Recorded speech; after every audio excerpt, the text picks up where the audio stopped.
Welcome back to another episode of All Things Everything presented by Gulf Coast Smoke. My name is Alonzo. And I'm Sabrina. And this is episode 80. What is this? 83. I was going to say 4, but I don't even remember at this I was point. going to say 82, but that doesn't sound right either. Well, we're all over the place, and you guys can tell that we're in a completely different location today. And why did we decide to do this? Why did we decide to...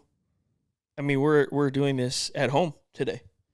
Yeah, so, and this is episode 83, by the way, mostly for convenience. I mean, doing it at the office wasn't a big deal. We were able to make it work with the space that we had, but also, you are constantly having to do voiceover for all of our shorts. So for us, it was like, okay, well, it's on a Wednesday, it's easy to go and set up and do the podcast and do all of that. But then throughout the rest of the week, when we're filming shorts and we need to get that voiceover right away, we don't want to have to go to the office every single evening because for you, that's your only chance to do it. Sure. Like I can go to the office every single day during the day if I need to, but for you, you're doing that after hours, right? So it's much easier. It's much more convenient when we have our voiceover equipment, our podcast equipment here at the house. Yeah, for sure. I think that, sometimes I look at it and I'm like, man, I'm quite literally doing voiceovers almost every day. Oh, yeah. Or if I have the time, I'll try and stack as many as I can on one day. But the problem is they have to be filmed at that point. Right. Right? So if they're not filmed, then there's nothing to do voiceover for. And then if they're filmed, then not edited, there's still nothing to do voiceover for. So the way that we do voiceovers is we film it, I edit it, and then I do the voiceover after the edit because I write out a script and I kind of go from there. So like Sabrina said, it's just very convenient to have it here at the house. It's the most convenient way to do it. We have a little office set up in here where, on the right side of me, left side of you guys, if you're looking on the screen, it's my gaming computer. It's my 3D printers. We have, stuff in this office that we, gaming stuff, PlayStation 5s, whatever. And so this is kind of where we chill here at the house. And, it just made sense for us to kind of bring it back home and do some stuff here. So we'll see how this works out. We're going to try and work on the backdrop a little bit. So the cool thing is, and you guys can't see it in the cameras, like right above me right here, we have all of our Asta swords and our Yami sword. So if you guys watch Black Clover, my son is a huge Asta fan. I'm a huge Yami fan. Really cool thing about Asta and Yami is Asta's leader, captain, which is kind of cool, right? Because in a sense, I guess my son's captain, right? But it's just a cool dynamic. I was Yami for Halloween. He was Asta for Halloween. So we 3D printed some really cool swords. And we're going to try and make this room look really cool. But for the time being, and probably for the foreseeable future, we will do the podcast here unless we just feel that this did not go well and we are very uncomfortable here. But the cool thing about it is, like at the office, when we're at the office, it's really, I don't want to say inconvenient. That's not the word, but it is a little bit harder because, we have to make sure the kids are super quiet. Right now, they're in the living room. As long as they're not doing anything crazy, they're going to be fine. They can watch TV. Alonso can play his Switch or just kind of do what they do. So it makes it a little bit more convenient for sure. Yeah, they got all their toys. We're in one room of the house and they're in all the rest of the house, right? So they're fine. I think this makes it more comfortable for them. For us, either way, it's not really uncomfortable because we're either sitting at a chair, sitting at a couch, sitting somewhere, right? Yeah. But for them, if we're at the office, they're kind of stuck in like one little area. Yeah. So I think this is overall going to be better for them and better for us. For sure. And we've been wanting to paint some of the rooms and stuff like that recently anyway. So we might do some painting in here. We might, do some stuff that makes it look a little bit cooler. But even if we don't, it's going to be fine. It's just a backdrop for a podcast. So that being said, let's actually get into what we wanted to talk about today. So we've been cooking still. We got some new toys that I want to talk about a little bit. And the reason I wanted to talk about the toys a little bit, because we talk a lot about, like brand partnerships and trust and friendship and all that stuff here. And, one of the things that I wanted to bring up is I did get a brand new Outlaw Ringo drum smoker, which is a beautiful piece of equipment. It is crazy cool, and it's just a very unique drum. I would say that it's kind of in its own market in a way. Yeah. Right? And one of the things I wanted to bring up to you guys, because you guys may have seen that or you might see it, we've talked a lot about Quattro D drums. And first and foremost, I'm here to say that Quattro D drums are amazing. We are not going to stop using our Quattro D drum. So Jay is a really good friend of mine. Jay Craig, he's the owner of Outlaw. So we run an Outlaw offset smoker that's sitting in the backyard right now. We have an Outlaw Express that's sitting in the garage right now. Now we have the Outlaw Ringo. Whenever Jay reached out to me and said, hey, I am making these drums, would you be interested in running one and purchasing one? And I said, hey, before I do anything, you can attest to this, and so can Bobby. Bobby's the owner of Quattro D. The first thing I did, and I told Jay I needed to do this, I said, hey, I need to pick up the phone. I need to call my buddy Bobby, because I want to make sure that no matter what, him and I are on good terms. That means a lot to me. I've built a great relationship with Jay, and I feel like I trust Jay, and I feel like if Jay's coming out with a new product, I want to run it. I want to make videos on it. I want to show it off. I want to do all these cool things, but I want to do the same for Bobby, and I want to continue doing the same thing for Bobby. Like I said, I do think that Bobby's is absolutely the best drum I've had to date, 100%. And that's no exaggeration, and I'm not just saying that because he's my friend. He is my friend, but we've built that trust and that partnership over time. But I do 100% trust my Quattro D to run anything. It is my chicken cooker. I am not switching for anything. And Jay understands that. Bobby understands that. And I had a great conversation with Bobby. We talked on the phone for around 30 minutes. And I won't talk about that conversation, but just so everybody does know, I still 100% believe in Quattro D. I still believe in what Bobby is doing. I think he is taking over, and I think it is very well deserved, and I think his drums are incredible. You will not go wrong if you get a Quattro D. End of story. It's going to look beautiful. Some of the things that they can do uniqueness-wise is insane, and customization is endless. They have like an amazing painter that can do all these incredible things. I mean, if you guys haven't seen Caesar's drum or Kevin's drum or some of the other drums that he's put out, it's just incredible work. So I just quickly wanted to bring that up because I'm not sure if people are going to ask the question or think of it in their head. Well, I mean, because I'm big on stuff like that. And I will say that, it's really, really hard for example, we are affiliated with Royal Oak. I cannot go and promote any other charcoal. That's the relationship I have with them, and I don't want to. And there's a reason I'm with Royal Oak, or we're with Royal Oak, but it's very important for people to understand that I talked to two separate people, and we did decide that we're going to run the drum, both of them. And I talked to Jay even yesterday on the phone. I was like, everything is good with me and Bobby. I talked to him. He's amazing. He's an amazing person. He completely understands what we're doing, the space that we're in. We're content creators. It's really good for us to have new toys and put videos out, and people want to see that. It brings eyeballs to the channel. One more time, that being said, Quattro D is incredible. I have not even lit up the Ringo yet, right? So I'm telling you right now, the Quattro D is an incredible cooker. You cannot go wrong if you get one. I am very excited to try the Outlaw. And when I talked to Bobby, I mean, we both agree, right? It's the Ringo is different. It's a different cooker. So there's some cool stuff on it that we're going to show off. We're going to take it to contests. We're going to try and do different things with it. And I'm just really, really excited. But if you guys want a good drum, a quality drum that's going to look incredible, Quattro D is definitely the spot to go. So is Outlaw. They're completely different drums. And I'm really excited to run both of them. So I just quickly wanted to put that out there because I know how it goes sometimes, right? And I don't want anyone thinking like, oh, he doesn't like Quattro D or he doesn't this. And I shouldn't even have to say anything, but I want to protect them more than I want to protect me. I'm not worried about, I'm really trying to get into that mindset of like, people can think what they want. It is what it is. I know who I am. You know who I am. We know that we are grounded people, and we always try and treat people right. I can't change everybody's mindset on me. I just can't. It's impossible. But I do want everybody to understand that this is not something that we just do.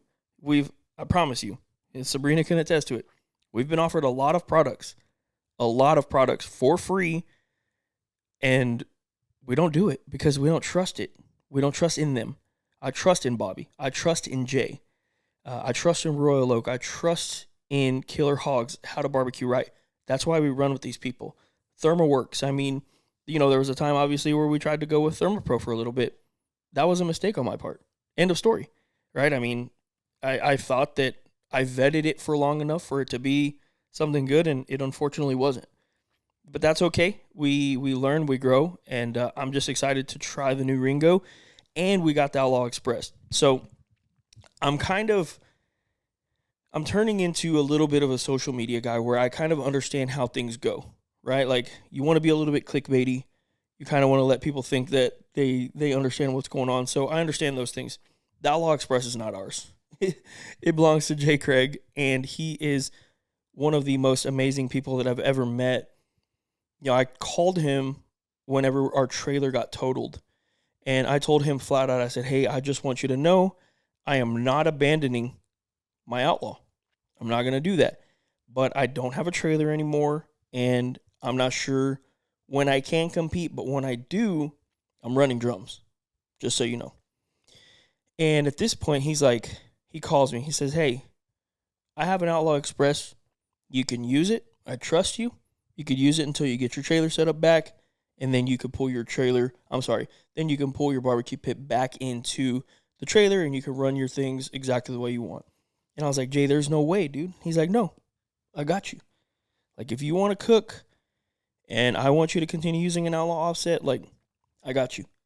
So Jay Craig is just an incredible human being. And that's exactly why, in a way, I feel like I want to use that Ringo so bad. I want to show it off to the world because this is the person that Jay is, right? It's not just the drum.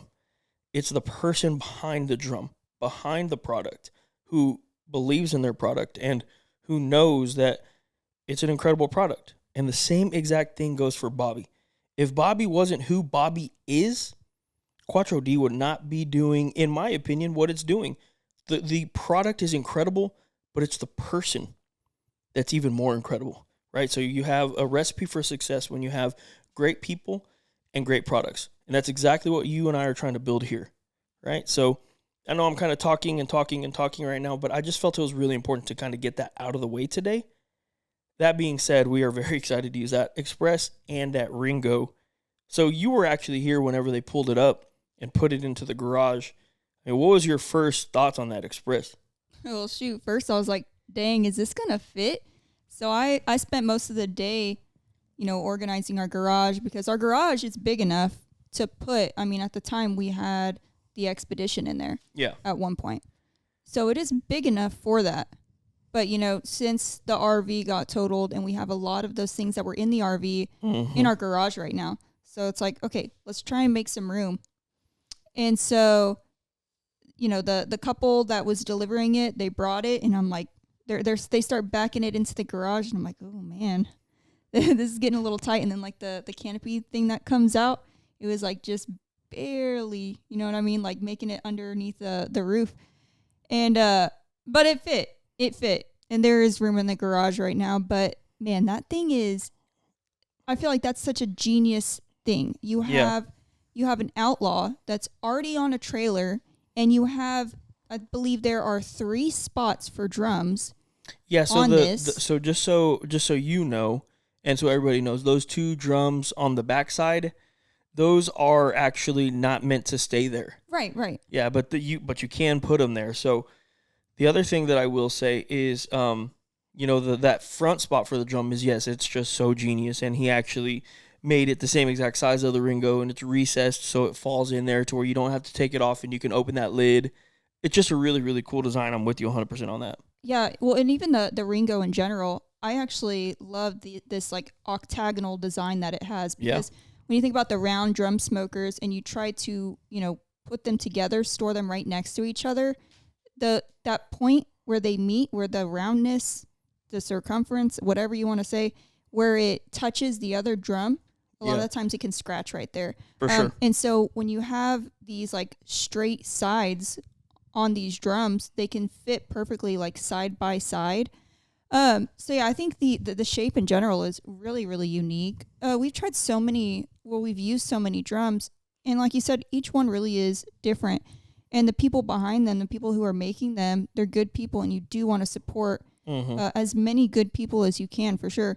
So I think there's so many different, unique drums out there right now. It's really cool. But yeah, back to this Express, you have the offset that's on it. You have room for drums. There's room for a cooler. Yeah. There's a Cambro. The canopy coming up top. I mean, it's, to me, a really genius thing, because you pull up to a competition and all you have to do is just take it off the hitch and you're good. And that's it. Yep. And then hook your truck back up and then you go.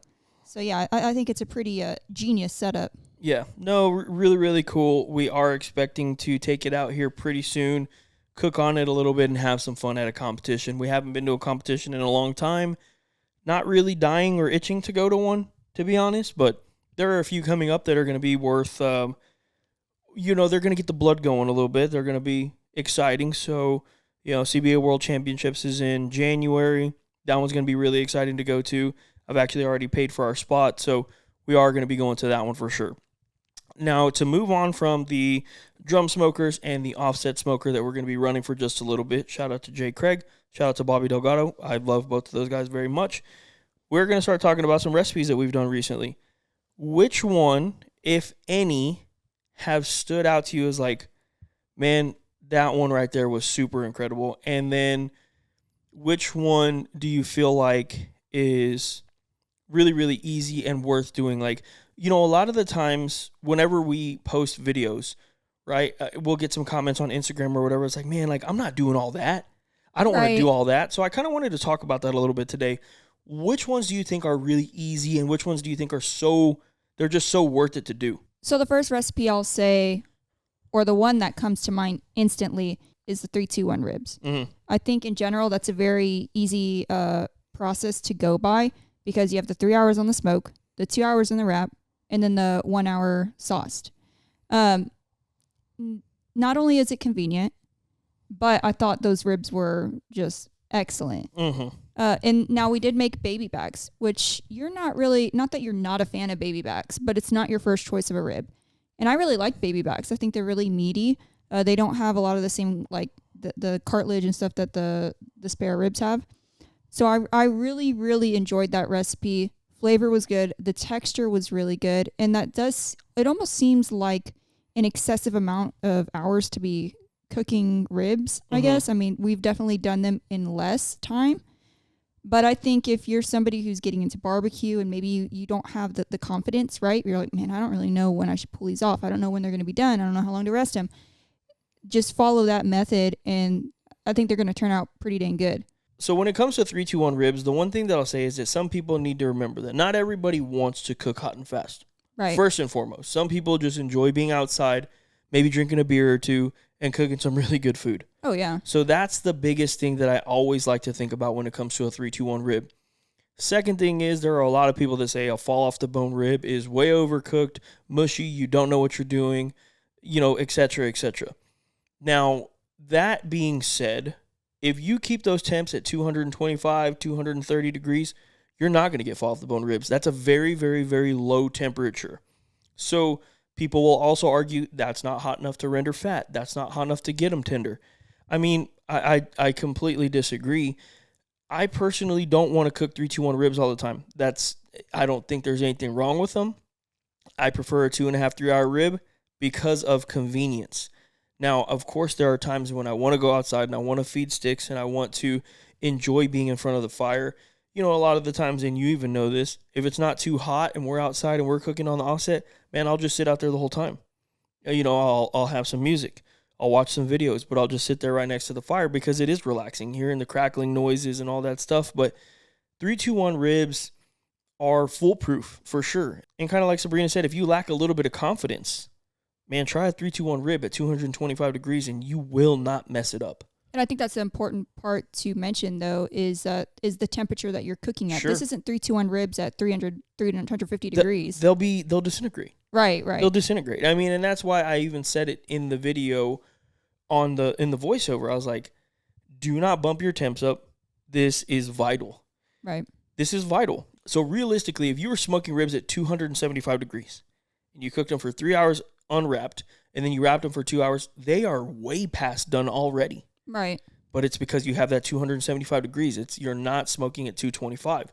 Now, I also understand what people are trying to say when they say 275 is not hot enough to render fat. But I mean, you're still rendering fat. It's just at a slower rate, right? I mean, the longer the cook in the foil, it's also going to be a little bit hotter than standard because, the foil actually traps the heat in there. You're almost steaming them. You're still going to be rendering fat. It's just not going to be as fast. So, I don't really agree with that. That's just my take. That being said, I've always said I'm not a scientist. I'm not a pit master. I'm just a guy that likes to cook barbecue on YouTube and has started a business on it. And who knows where it's going to go in life. But I do think that 321 ribs get a bad rap. I don't think that there's anything wrong with them. If you guys want to cook 6-hour ribs, by all means do it. One of the reasons why we do all these recipes is because people want to try different things. So try out a 6-hour rib if you want, or keep with your 3-hour rib. And man, I will say, and I've openly said this before as well, to me, hot and fast barbecue works, and it works great. But there's nothing, in my opinion, there's nothing like a low and slow brisket compared to a hot and fast brisket. There's just something about it. I do think it tastes better. I think the texture is better. I'm not saying you got to do it at 200 or 225, but man, a 250 degree brisket for 12, 14 hours, and those are hard to beat. Yeah. That's just my opinion. Yeah. I mean, what would you say out of the recipes that we put out recently is the one that stuck out for you? So for me, it's going to be the spicy biscuits that we did, the spicy cheesy biscuits. And that is a recipe that I saw, and I told you this, I saw it on Facebook. Well, it wasn't exactly like this. We actually altered it a lot. But there's this lady that I follow. I think it's like a group of ladies, actually. I think they're like all recipes. Oh, yeah. And for whatever reason, that main lady, I just love her videos. Yeah. I don't know what it is. I love watching her videos, and I watch them all the time. She does really, really easy recipes, like, for example, one pan dinners and, whatever. So for this recipe, what they did was they used a regular sausage. It was fully cooked frozen sausage. And they got that and they put butter biscuits around it, pinched the edges.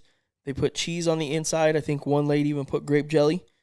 And they made their breakfast biscuits in the morning. So I had come home and I told you, I said, hey, I really want to do this. I even commented on that video and I said, I'm doing this. And I really wanted to do it, but of course I wanted to add our twist to it. So what I did was I went and got spicy sausage, so like breakfast sausage. We smoked that to 165. We got it fully cooked. And then what we did was we mixed it with smoked cream cheese. And then we also added some of our cherry pineapple glaze, which if you guys look very, very closely in that video, you'll see it's already labeled and ready to go. That's all I'm going to say about it. But then we mixed that all together, put as much cherry pineapple glaze as we wanted. We did test it and taste it a little bit, and you and I both agreed that this filling is incredible. It would go really, really good on poppers, or, that can be interchanged in a lot of different recipes, I promise. For sure. And you know what's crazy is a long time ago when you and I first started cooking together, we always made poppers like that. Oh, yeah. With the breakfast sausage and the cream cheese. And then we just kind of stopped. Out of nowhere, we just kind of stopped, which I don't know why, but we did. And I know that we used to make poppers like that a lot back in the days. But anyway, to continue, and then we just, we got our mixture. We added some American cheese, for the cheesiness, for that cheese pull a little bit. Then we put the biscuits around it, pinched it down, and we smoked it at 375 degrees until they got nice and golden brown. And honestly, they just had so much flavor. It was so good. The glaze added a nice little sweetness. Of course, it was very savory, a little spicy from the sausage itself, and then those biscuits they were buttery. They were really, really good. There was a lot going on there, but in a good way. Yeah. In a good way. My sister was here as well, and she tried one, and she was like, dude, this thing is incredible. And we had a lot of people that were saying that, man, this looks really good. Yeah. So it was a very successful, in my opinion, recipe. And that's probably one that sticks out to me because one of the things you and I have talked about is this cherry pineapple glaze that we have coming out, we do barbecue, and we barbecue most of the time. But it can be used for so many different things. Right. And we showed it there. And that's what we're going to continue to do. We're going to continue to make content that shows you how to use this cherry pineapple glaze in a really effective way. And when we think of new ideas, we're going to show you guys. We're not gatekeeping here. We want you guys to learn and get better with us. We have a lot to get better about. There are still so many mistakes I make whenever we cook, but that's what it's all about. Yeah. It's about learning together, growing together, messing up a little bit together. Hopefully not too much, but there's going to be some problems every once in a while, and it just is what it is. But the recipe itself was just so easy, and I urge you to go and try it because I do think that you're really going to enjoy it. And one of the things that I talked about recently, and I talked about it a little bit in the video that dropped yesterday, the Pinkertons video, and which we'll get into next, but a lot of the times you guys got to remember and you guys got to think, these things that I'm saying I really, really like, they're based off of my flavor. So if you guys don't like spicy, don't put the spicy sausage. Right. Just get a regular sausage, right? If you guys don't like cream cheese, man, maybe just leave that part out. Don't actually crumble the sausage and throw it in there, or just use your imagination, use some creativity, and make it your own. We like to give you guys good ideas. If you guys want to copy a recipe exactly, that's incredible. If you don't and you want to make it your own, that's even more incredible. If we inspired you to get out and cook something along the same lines, we did our job. It's kind of like that all recipe, that video that I seen, right? I saw that and I instantly was like, I want to make this, but I do want to do it differently because it got my creative juices flowing. Like, how can I make this? I don't even want to say better. I'm sure the way they made it was incredible, but how can I make this better? Well, I'm even thinking like next time we make that, make some gravy. For sure. Some white gravy, some eggs on the side. You got stuffed biscuits and gravy. 100%. I mean, there's just so many different things that you can do with these recipes, and I think that that's important to remember because if you just if all we ever did was just look at a video and copy it exactly, there wouldn't be new dishes coming out all the time. Right. Or there wouldn't be new creators making really, really tasty looking food or whatever. So I think it's just important to remember that we all can continue to grow and have fun with recipes, and don't be afraid to try new things because there really has been some stuff that, and it doesn't come out on video because we don't want to put it on video, but there's been some stuff we've made and we're like, ooh, this ain't it. Yeah. I mean, it's just the truth, but you feel strongly about it and you feel like, okay, this is going to be a great recipe. And sometimes it just isn't. It just happens, right? But that's the one that sticks out to me the most because I just really felt really good about the fact that we thought of something, changed it up a little bit, implemented the glaze, and I just thought that was so important and so good. Yeah, I even think just smoking that whole tube of sausage was really, really good. Like, even if you're just, I don't know, you want to make sausage patties with eggs in the morning, but you don't want to, you got, especially breakfast. We have no room on the stove when we're cooking breakfast. Something's always in a pan or whatever. So if you take that sausage, maybe cut it into slices, put it on the smoker, make some smoked sausage patties. Yeah. I think that's a really good way to make it. For sure. So moving on, let's talk about Pinkertons. Yeah. So before we go to Pinkertons, we did forget one recipe. We did I think we talked about it on the last podcast, but we did it in short form version, which I'm still kind of editing up, is the beef tenderloin. Oh, yes. Yeah, so we'll just briefly touch on that because we did talk about this last episode, but the beef tenderloin is just a great all-around alternative to a prime rib. Not very much less expensive at all, if anything, but I will say that I think you guys really, really should try something like that. Kind of like we mentioned in the last video, the cowboy butter would have made it better for sure. It just tastes like a really good beef. Adding a little salt here and there, something would make it really, really good. But I did want to bring that up because we also did drop that video as well, or we're going to this week. Even though you guys have seen it in full-length version, I'm still working on editing the short-form version. This one's been a little bit difficult for me, so either way. But yes, now on to what you were talking about. So the first thing I would like to mention about Pinkertons, let's talk about the location. I feel like they really nailed it with that location. We've been to some really nice, like, for example, Terry Black's has a very nice downtown location in Dallas. Mm-hmm. It's a beautiful restaurant. I mean, everything they've got going on there. But something about Pinkertons in San Antonio, You're in like the heart. You see the Frost Bank Center thing, that big like blue tower. And then you have all these, like, you have an older building, like those cool older brick buildings, just skyscraper buildings surrounding Pinkertons, beautiful trees. And of course, because we're in December, everything is lit up. There's Christmas lights everywhere, Christmas trees. It's just one of the most scenic barbecue locations I think I've ever seen. And I think there's some hole in the wall restaurants that do really, really well. And people don't care. It's like, okay, the food is good. We don't care if it's a hole in the wall place. But I also feel at the same time that location does matter when it comes to the majority of restaurants. Yeah, no, I agree. So we said it in the video yesterday that we believe this could be one of the most beautiful restaurants we've ever been to. And it's the inside is great and all that stuff, but the venue outside is just in the most incredible location, kind of like you said. And it kind of freaked us out the first time we were like, dude, how did they get this location? Yeah. Like Grant is a genius because this location is just impeccable. And we felt really strongly about that. And we felt so strongly about it that we were like, okay, we got to come back here and film this. And we got to show this off a little bit because the food was incredible the first time we went. And then, it was equally as good the next time. This last time we just went. And in that video, if you guys watch, it's so hard. Again, it's so hard for me to not be like, oh, this is great. This is great. I'm trying my best to explain what I'm tasting and give you guys an idea of what you might be getting if you're going to go and try it. But there are so many things. And, I have so much respect for all these guys that do this. I really, truly do. Like Grant, Ernest, and all these guys that we've met that I know, Cody, that have the barbecue restaurants that cook all the time, Sebastian, Andrew, just the list can go on. I have so much respect for these people that do this because I've been asked, gosh, how many times do people ask me, when you open a restaurant? Oh, all the time, yeah. All the time, almost every single day. My answer is the same every time, and you know what it is. I don't want it. I don't want that. I don't want that.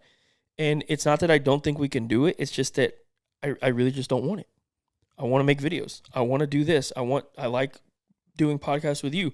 I like creating content and making a cool video and doing a voiceover that hopefully hits and being a little funny now, a little bit more quirky, a little bit more me, and bringing my personality out a little bit. I mean, all that stuff is important to me. So that's what I want. And it just is what it is. It's just like, you might want something or somebody else might want something or that person over there might want something specific, and we all have the right to want what we want. Yeah, I don't think people realize anybody can cook quality barbecue. But to cook quality barbecue, not just at one location, with a full staff who is making sure you have consistent barbecue every day, but to open a second location with all new staff and still have consistent quality barbecue, that is not an easy task. It's not an easy task to trust, random people to try and cook your recipes to your quality or your specifications to the same quality that you started with, and trust those people, to make your business successful in a different city, because yes, we're all in Texas, but even San Antonio and Houston, it's like a 3.5 hour drive in between. You can't always go and check how things are going there. So it's not an easy task. It's actually very difficult. And so I applaud them for, being extremely consistent. Now we've had other barbecue that let's just say isn't in the top 10 or even on the top 50 Texas monthly barbecue list. And I always say to kind of take that list with a grain of salt, right? I think there's some portions of it that are accurate. There's also restaurants that aren't on it at all that I think deserve to be, right? Even like Terry Black's. At one point, was it on it? Probably.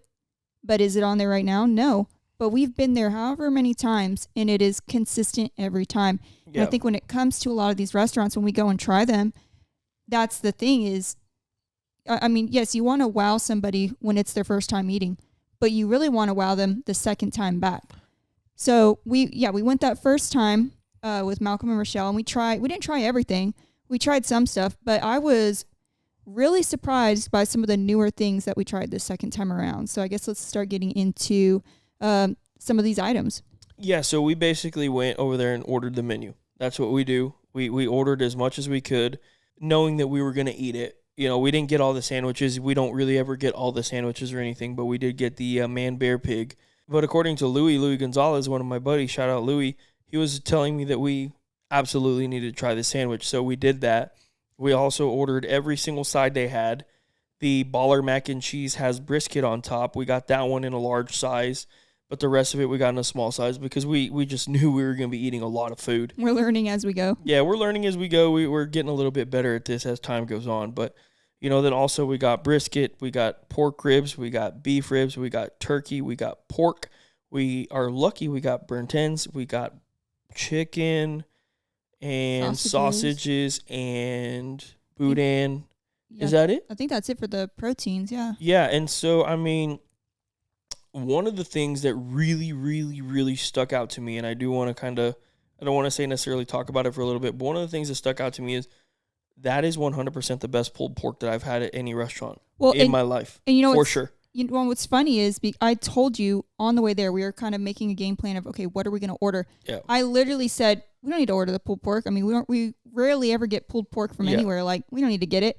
And we got it. Yeah. And literally, I mean, the ribs are up there for me with the best ribs, but their pulled pork might have been my favorite thing there. Yeah, I mean, for me, and that's the thing, right? Like, that's kind of what we're talking about. For me, it was not, but it was the best pork I've ever had. Yeah. At a barbecue restaurant, 1,000,000%. Right. 1,000,000%. Not even close. It was just truly incredible. Now, the thing about Pinkertons is I just think all their big meats hit. I really do. For sure. Their turkey was great. Their pulled pork, like we just said, was incredible. Their beef rib was tender, beefy, so good. Their brisket, so good. Their pork ribs for me. The pork rib that I had, if you guys look closely in the video, you see I pull it off the bone easily. It's extremely juicy. It's tender. It's glazed. It is right up my alley for a pork rib. Absolutely. And we've talked about this on this podcast. You've even mentioned you prefer a no sauce rib. I prefer a sauce rib. It's just what I want. Well, and I think they have the best, even glazed. Yeah. For me. Mm-hmm. No, for sure. It's the best rib. Yeah, for sure. I mean, so okay. This is kind of going to be the way I rank it. I know this is going to sound weird, but like for Texas style ribs, which is like heavy salt, heavy pepper, no real a lot of glaze or anything like that, burnt beans are the best. Burnt bean has such a tender rib, juicy, incredible. Burnt bean does it right. Now, the glazed ribs, it's really, really hard, GWs and Pinkertons. It's really, really hard because the glaze that GWs uses is super amazing. So good, I wanted to buy it, remember? Yeah. I really loved it. And I think what they've got going on at GWs is out of this world.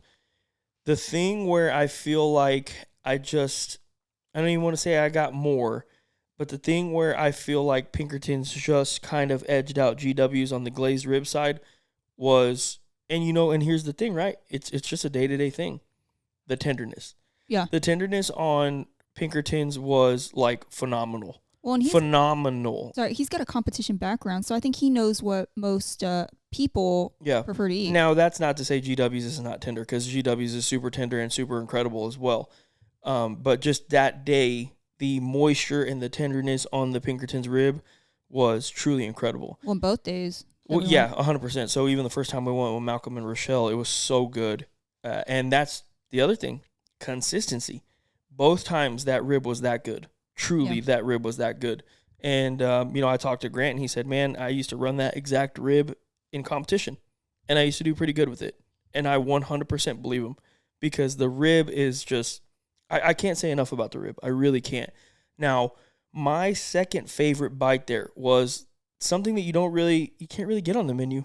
You got to get lucky. If the pitmaster is cutting those burn ends and you get some burn ends, that burn end was incredible. Yeah. Truly incredible.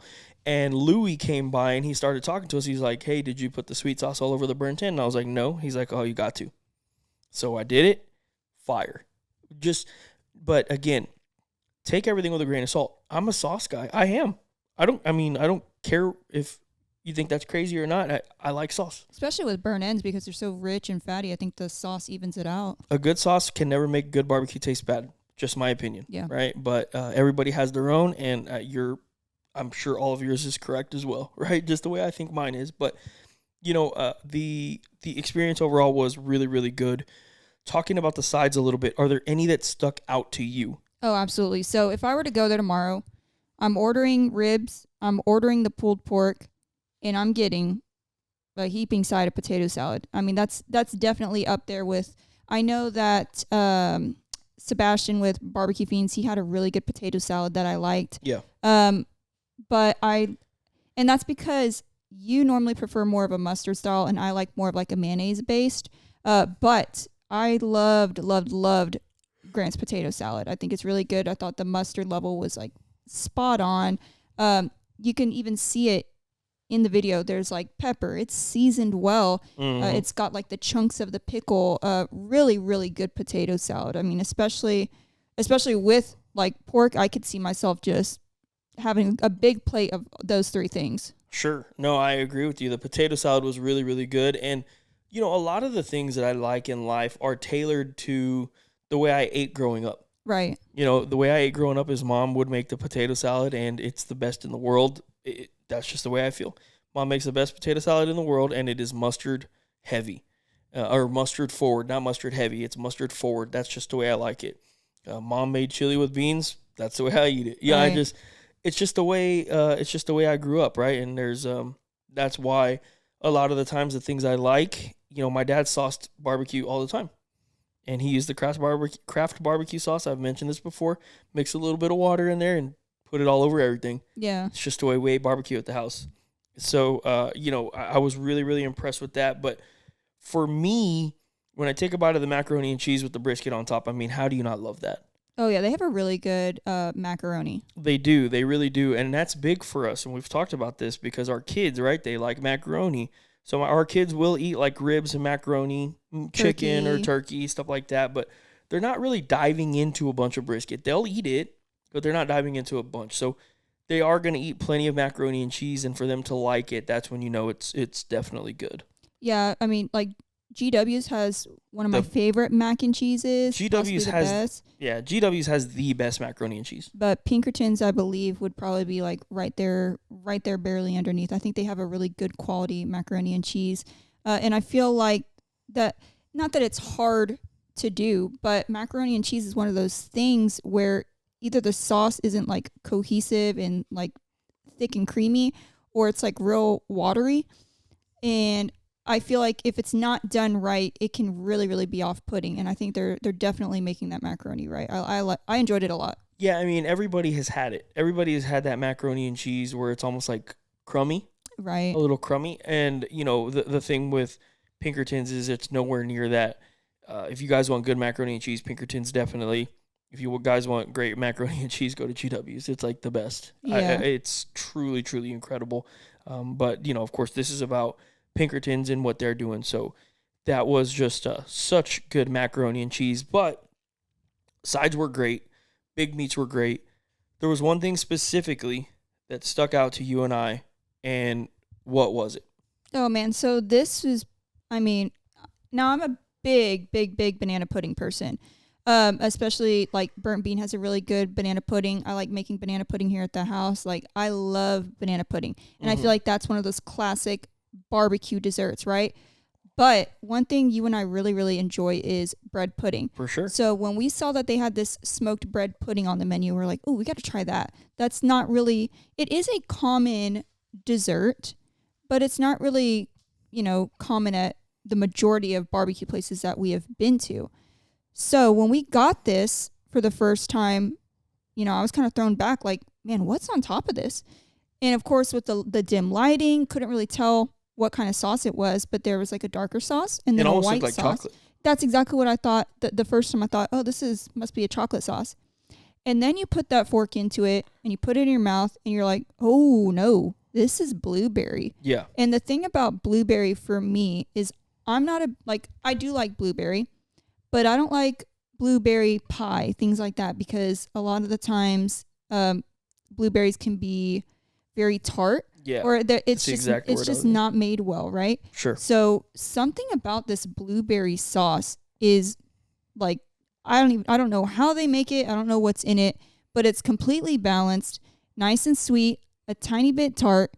But it's like paired with this like vanilla cream sauce on top of the bread pudding, and it might be one of the, if not the best dessert I've ever had at a barbecue place, and in general was one of the best bites of food that I've had. Sure. No, I 100% agree with you. Now, if dessert-wise, I agree with you.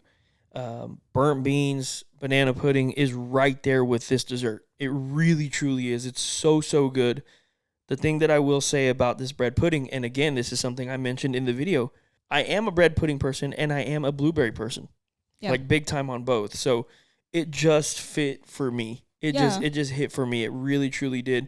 And I mentioned this in the video. The bread pudding it almost felt dense when you put your fork through it, but at the same time when you bit it, it like started melting in your mouth. Right. It was the craziest thing ever, and it was like that both times. Again, it was like that both times when we ate it. We had it with Malcolm and Rochelle, and then we had it again this last time when it was just us that went, and it was incredible, just as good both times. And that consistency is what's just so important. Like we just said, with the ribs and with everything else, the consistency at their San Antonio location is so good. Now, the cool thing about Pinkerton's is they have a Houston location. So if you guys want to go to Houston, or if you're in Houston and you want to try it out, it is definitely worth going. And they're also opening a second location in Houston. So they're going to be even more available, and it seems like they might maybe keep expanding and expanding and expanding. Yeah, and and you mentioned this in the video, the thing I really, really love about them is they're open 6 days out of the week, and they're open from 11 o'clock to, I think 9 o'clock, something like that, like into dinner time. And I think that is so, so important. In our experience, a lot of the times when you get a place like that, it's going to be like your Bill Millers, your things like that, where they're actually open for dinner time and open long hours and open throughout the week. A lot of these like craft barbecue places don't have long hours like that. It's just Sure. we're going to be open for these 4 or 5 hours on these days, and that's it until we sell out. And Pinkerton's, I can count on any time we go to San Antonio, we're going to be able to go eat there, any time of the day that we want, as long as it's in their hours, right? For sure. So that's the thing I really, really liked about it. And we went for dinner time the first time. It was great. Mm-hmm. And then the second time around, we went more lunchtime, and it was still great. So you're not missing out on any of the quality, whether you're going like in the middle of the day, towards the end of the day. You know what I mean? For sure. No, I agree with you. And we've talked about that too. It's that the availability, right? It being available to try is huge. Terry Black, same thing. We ate it at nighttime. We got it Uber Eats before. Yeah. Like, how do you say that? Uber Eats? Anyway, we had Uber Eats deliver it to the hotel because we were tired and exhausted from driving, and it still hit so hard. I'm like, I don't understand the Terry Black's hate. I really, truly don't. I'm not saying it's the best in the world, but it hits. It is good. It is incredible barbecue. That's just my true, honest opinion. And Pinkerton's is the same.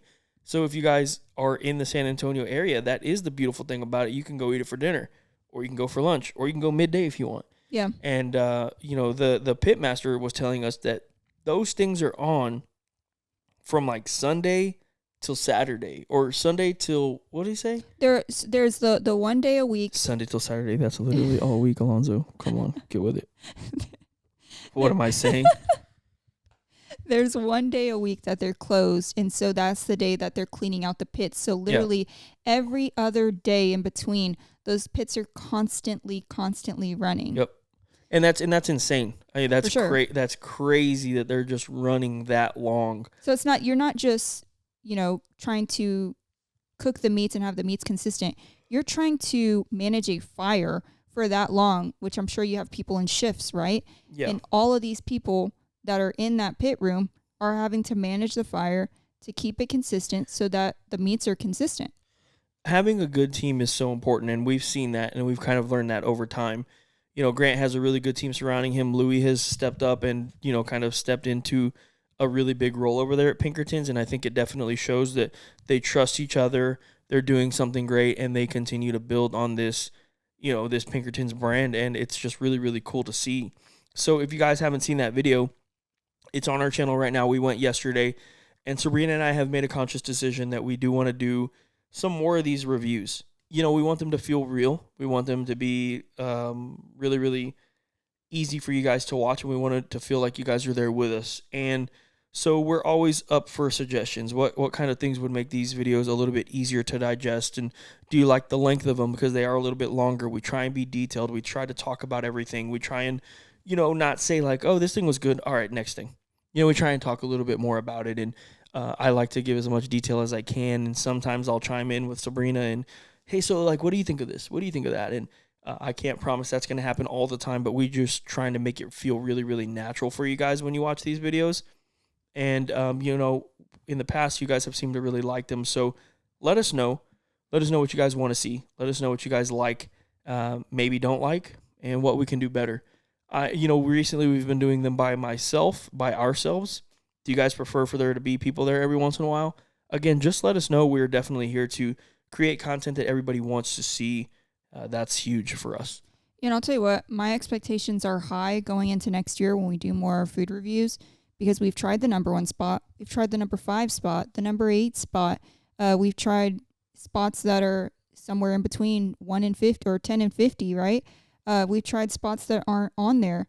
And, the things that we've had this year, from every single one, I can say that there's something there that absolutely wowed me, if not multiple things there that wowed me. For sure. So my expectations are definitely high, because I think next year we do want to try and get maybe the number 2 or the number 3, something that's still high up there on this past year's list, and then things in between. But for those ones that are higher, my expectations are high, because we've had some that are, based off this list, ranked below it. Sure. And incredible. 100%. I'm with you 100%. I've already talked to the owner of Redbird a few times, so I definitely want to go over there. I've talked to the owner of B4 Barbecue. Definitely want to go over there as well. So a few things we want to do. We've talked about this before. I like to show up, and they know we're coming, not for a surprise or to get treated better or anything like that. I don't like to just show up with cameras and expect to like walk in. Like we're nobody, man. I stand by that. We're nobody. I mean, we're somebody. We're human beings, right? But we don't feel like we're royalty, or we don't feel cool to do this or anything. It's just something we like to do. Oh, I definitely. I get crazy looks with the camera. Oh, for sure. When we're in these places. Yeah, and I mean, I don't love it. I really don't. But sometimes you got to step outside of your comfort zone, and you have to really not care what people think in order for us to do this. It is hard. We were doing this review, and I saw multiple people like turn and look, and I could see it out of the corner of my eye. They were like staring, watching, and seeing what we were doing. That's okay. I mean, we're not hurting anybody. We're not harming anybody. As long as we have, permission from the owners, that's our biggest protection. So we do hope to continue to do these. If you guys want to see anyone specific go with us, let us know. I'll call them. Hopefully we can get it all going.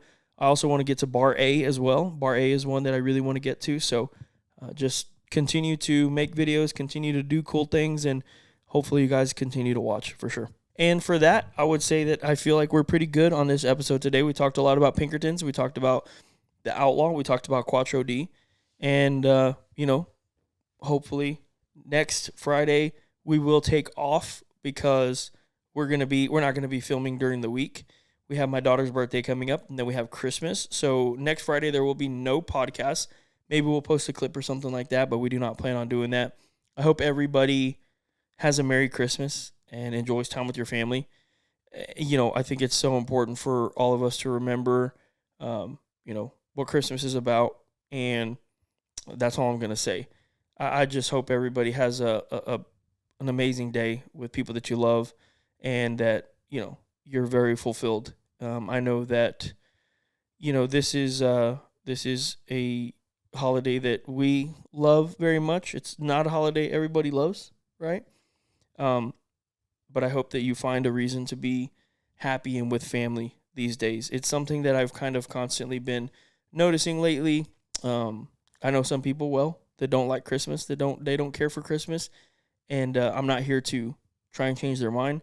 I'm not here to preach to anybody. I don't ever want to feel like I'm doing that. But I just hope they find, some something good out of these days, right? These holidays. And I'm always going to be who I am and talk about the things that I want to talk about, but I also like to respect people in the way that they are. So if you guys are listening and you don't love Christmas, and that's okay. Hopefully you have a good time with your family and friends regardless. So, yeah, but I think I'm good on this episode today. I mean, anything else you wanted to bring up? Yeah, so I will say Gulf Coast Smoke products are now available in Holy Smokes Barbecue Shop, and that is in Centennial, Colorado. So, yeah, if you're in that area, maybe go check them out. And then also, you know, if you have any last-minute Christmas gifts you want to give of any spices, seasonings, you know, check out any one of our retailers. Yes. And then also, you know, just place an order on the website if you're local pickup up until Wednesday. Yeah. Up until Wednesday pretty much. So, well, Tuesday's your last day.